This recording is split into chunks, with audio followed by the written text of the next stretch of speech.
Uttarandhra game చేంజర్గా పేరు పొందిన ఆ హైవే నిర్మాణం చివరి దశకు చేరుకుంది. విశాఖపట్నం రాయ్పూర్ మధ్య నిర్మితమవుతోన్న గ్రీన్ ఫీల్డ్ ఎక్స్ప్రెస్ వే ఈ ప్రాంత అభివృద్ధికి ఎలా తోడ్పడనుంది? Watch this report.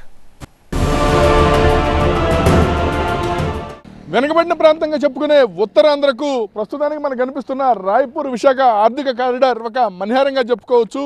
ఈ గ్రీన్ ఫీల్డ్ హైవే పనులు శరవేగంగా సాగుతున్నాయి. ఈ గ్రీన్ ఫీల్డ్ హైవే నిర్మాణ పనులు కనుక పూర్తయితే ఈ ఉత్తరాంధ్రతో పాటు ఒడిశా వంటి ప్రాంతాలు కూడా పెద్ద ఎత్తున అభివృద్ధి చెందే పరిస్థితి అయితే కనిపిస్తుంది. ఈ రాయ్పూర్ హైవే నిర్మాణం పూర్తయితే ఏ ప్రయోజనాలు రాబోతున్నాయి, ఈ ఉత్తరాంధ్రకి అదేవిధంగా విజయనగరం జిల్లాకు ఎలాంటి ప్రయోజనాలు మనగొరబోతున్నాయని ప్రస్తుతానికి మనం ఇప్పుడు చూద్దాం.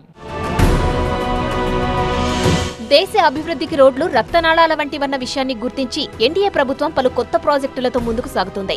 భారత్ మాల ప్రాజెక్టులో భాగంగా గ్రీన్ ఫీల్డ్ ఎకనామిక్ కారిడార్ చేపట్టింది కేంద్రం. ఇందులో భాగంగా విశాఖపట్నం నుంచి ఛత్తీస్గఢ్ రాజధాని రాయ్పూర్ వరకు 6 లేన్లతో కూడిన గ్రీన్ ఫీల్డ్ హైవే నిర్మాణం చేపట్టింది. 464 కిలోమీటర్ల పొడవుంటుంది ఈ హైవే.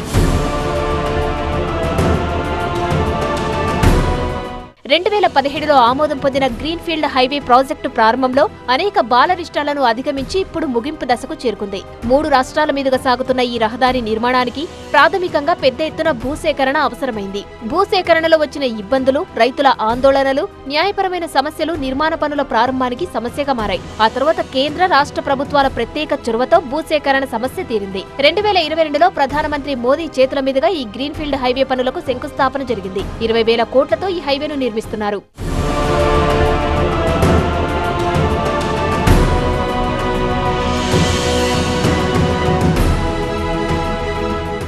2.5 ఏళ్లలోనే గ్రీన్ఫీల్డ్ హైవే పనులు 80% పనులు పూర్తయ్యాయి. మరోవైపు విజయనగరం జిల్లా జామి దగ్గర ఇంటర్చేంజ్ రింగ్ రోడ్డు నిర్మాణం కూడా ఇప్పటికే పూర్తయింది.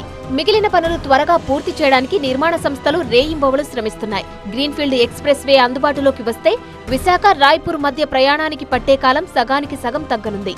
7 గంటల్లో రాయ్పూర్ చేరుకోవచ్చు. ఫలితంగా ఇంధన ఖర్చులు, సమయం ఆదా కానుంది. 640 కిలోమీటర్ల దగ్గర మైలేజ్ వస్తుంది. అలాగే ఈ గ్రీన్ఫీల్డ్ రోడ్డు 460 కిలోమీటర్లతోనే క్లోజ్ అవుతుంది. అలాగే రోజులు కూడా మాకు చాలా వరకు కలిసి వస్తుంది గ్రీన్ఫీల్డ్ రోడ్డు ఓపెనింగ్. ఎందుకంటే మేము ఉదయం ఇక్కడ బండి చేసామంటే సాయంకాలం అక్కడ వెళ్ళిపోతాం. అదే విశాఖపట్నం నుంచి రాయ్పూర్ వెళ్ళాలంటే 1 రోజున్నర జర్నీ మాకు పడుతుంది. ఇలా అయితే తొందరగా వెళ్ళిపోతుంది. అలాగే మా లారీకి చాలా లాభదాయకం కూడా ఉందండి. టైర్ సేవ్, ఆయిల్ సేవ్, అలాగే కిలోమీటర్లు కూడా బాగా తక్కువ కలిసి వస్తుంది. గ్రీన్ ఫీల్డ్ వచ్చిందండి, దానికి చుట్టూ కారిడార్ వచ్చింది. ఒకప్పుడు మేము రైతులమండి, ఒకప్పుడు మా భూములు 10-15 లక్షలు ఉన్నది. ఈ కారిడార్లో ఈ గ్రీన్ ఫీల్డ్ వల్ల మాకు 1.5 పెరిగిందండి. ఈ యొక్క గ్రీన్ ఫీల్డ్ ఈ చుట్టూ కారిడార్ వల్ల ఎకరా మాకు 10-15 లక్షలు పలికేదండి.